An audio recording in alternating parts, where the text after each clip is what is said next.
नमस्कार, मी पंजाब डक. तर पण शेतकऱ्याला एक अंदाज देणार आहे. राज्यामध्ये काही शेतकऱ्याच्या आणखीन पेरणी नाही झाल्या, त्या शेतकऱ्यासाठी आनंदाची बातमी. या 8 दिवसामध्ये सांगू इच्छितो की म्हणजे 8 जुलैपर्यंत राज्यात चांगला पाऊस पडणार आहे, म्हणून हा अंदाज लक्षात घ्यायचा. म्हणजे सांगायचं झालं तर काही भागामध्ये मुसळधार पडणार आहे, काही ठिकाणी अतिमुसळधार पडणार आहे, काही ठिकाणी अतिवृष्टी देखील होणार आहे, म्हणून हा अंदाज महाराष्ट्रातल्या सर्व शेतकऱ्यांना लक्षात घ्यायचा. म्हणजे आतापर्यंत जे भाग वंचित राहिला त्या भागात देखील हे 8 तारखेपर्यंत पाऊस पडून जाईल, म्हणून हे लक्षायचं. मग राज्यात जास्त अतिमुसळधार पाऊस कुठं पडणार आहे तर तुम्हाला सांगू इच्छितो, सर्वात जास्त पडणार आहे मुंबई, पुणे, नाशिक, नंदुरबार जिल्हा, धुळे जिल्हा, जळगाव जिल्हा, अहिल्यानगर, त्याच्यानंतर शिर्डी, राहता, अकोले, संगमनेर, ओझर गणपती ते पट्टा, म्हणजे धरण क्षेत्राच्या कॅचमेंट एरियामध्ये.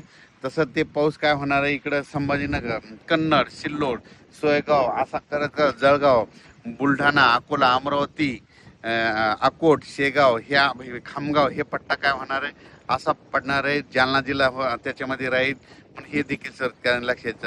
राज्यात देखील म्हणजे काही जिल्हे म्हणजे सातारा जिल्हा, सांगली जिल्हा, सोलापूर जिल्हा, पुणे जिल्ह्याचा पश्चिम भाग, त्याच्यानंतर इकडं धाराशिव जिल्हा, लातूर जिल्हा, बीड जिल्हा, नांदेड जिल्हा, परभणी जिल्हा, हिंगोली जिल्हा, यवतमाळ जिल्हा, वाशिम, त्याच्यानंतर वर्धा, नागपूर, भंडारा, गोंदिया, चंद्रपूर, यवतमाळ, हे सगळीकडं मग काय होणार आहे, ह्या 8 दिवसामध्ये पाऊस पडणार. काही ठिकाणी जोराचा पडणार, ओढे नाले पडणार, कुठं रिमझिम पडणार, काही ठिकाणी सततधार राहणार, म्हणून हे लक्षायचं.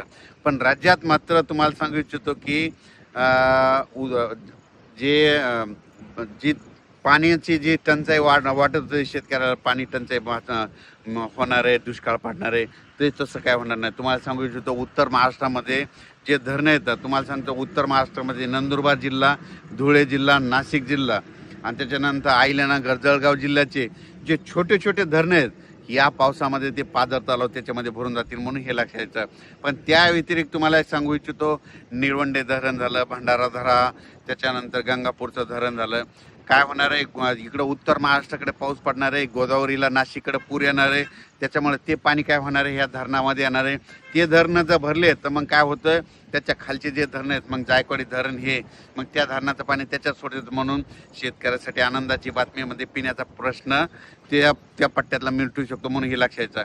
पुन्हा कोकणपट्टीचं एक सांगायचं झालं तर उजनी धरणाबाबत शेतकऱ्याचे फोन आले, कोयना धरणाबाबत आले, तर त्या भागात देखील काय होणार, कोकणपट्टी ह्या 8 दिवसामध्ये कोकणपट्टीकडं म्हणजे रत्नागिरीपासून ते इकडं मुंबईपर्यंत, पालघरपर्यंत मुसळधार अतिमुसळधार पाऊस पडणार आहे.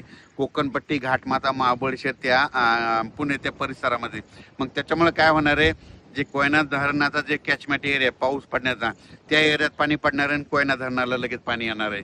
त्याच्यानंतर उजनी धरणात देखील काय होणार आहे, पुण्याकडे तिकडल्या पट्ट्यामध्ये पाऊस पडणार आहे, त्याच्यामुळे उजनी धरणात देखील या पावसामध्ये बऱ्याच भागामध्ये आवकमध्ये सुरुवात होणार आहे, म्हणून हे लक्षात सांगायचं झालं तर 8 जुलैपर्यंत राज्यात म्हणजे 8 जुलैपर्यंत दररोज वेगवेगळ्या भागात जोराचा पाऊस पडणार आणि शेतकऱ्याची ज्यांचं पेरायचं राहिलं सगळीकडे पाऊस पडणार आणि सगळ्याच्या पेरण्या होणार आहे. आणि त्याच्यानंतर तुम्हाला सांगितलं हे पाऊस 8-9 तारखेपर्यंत चालत, पण त्याच्यानंतर पुन्हा लगेच 13-14 तारखेला पुन्हा पाऊस येणार आहे. पुन्हा जुलैच्या शेवटच्या देखील आठवड्यात पाऊस येणार आहे, म्हणून शेतकऱ्यांना घाबरू नका. दुष्काळ वगैरे काही पडणार नाही, पण पाऊस येणार, सगळ्या शेतकऱ्याच्या पेरण्या होणार आहे. फक्त मागं पुढं होणार आहे एवढं मात्र निश्चित लक्षात घ्यायचं. जमिनीमध्ये ईदभर ओला असेल तर शेतकऱ्याने पेरणी करायला काही हरकत नाही. आम्ही देखील पेरणी केल्याच्या नंतर बघा सारखा दररोजच पाऊस आहे आणि आमचं सोयाबीन आता उगून निघलं. आणि पण मुंबईकरांना आणि नाशिक जिल्ह्यातल्या नाशिक जिल्ह्याच्या जनतेला एक माझं एक आव्हान आहे, हे 8 दिवस जरा सतर्क राहा. काय करा, उघडे नाले ज्यांचे घरं नाल्याच्या बाजूला, वड्याच्या बाजूला असेल तर तुम्ही जरा काळजी घ्या. पाऊस जर चालू असला सारखा, जर 3 तास पाऊस चालू राहिला तर तुम्ही समजायचं बिलकुल पूर येणार आहे, म्हणून ती परिस्थिती राहता तुम्ही दक्ष राहा. कारण की मुंबईमध्ये खूप अतिमुसळधार पाऊस पडणार आहे. मुंबईपेक्षा जास्त नाशिकच्या म्हणजे दिंडोरी आणि आपलं दिंडोरी आणि इकडं गुजरातचा परिसर, नंदुरबार जिल्हा, धुळे जिल्हा, नाशिक, निपाड, ह्या येवला सगळीकडे जवळपास चांगला जोराचा पाऊस पडणार आहे, अहिल्यानगर पडणार आहे, ती पाऊस परत काय होईल इकडं अहिल्यानगर करत करत इकडं कडाष्टी बीडकर देखील येणार आहे, पाथर्डीकर पडणार आहे. तिकडं जर पडला तर परत तिकडं एका दिवस त्या नदीला पाथर्डीच्या तिकडल्या देखील पूर येऊ शकतो. म्हणून त्या पाथर्डीकरल्या शेतकऱ्यांनी लक्षात घ्यायचं, कारण की कमी वेळेत जास्त पाऊस पडला तर तुम्हाला सांगू इच्छितो पूर येण्याचं लक्षण कसं असतं. तर 1 घंटा जर पाऊस पडला सारखा की समजायचं नदीला थोडाफार पूर येणार आहे. पण पाऊस 2 घंटे पडला तर समजायचं आता धोक्याची पातळी होणार. आणि 3 तास सारखा सलग पाऊस पडला की 100% नदीला पूर येणार. हे गणित सगळ्या शेतकऱ्यांना लक्षात यायचं.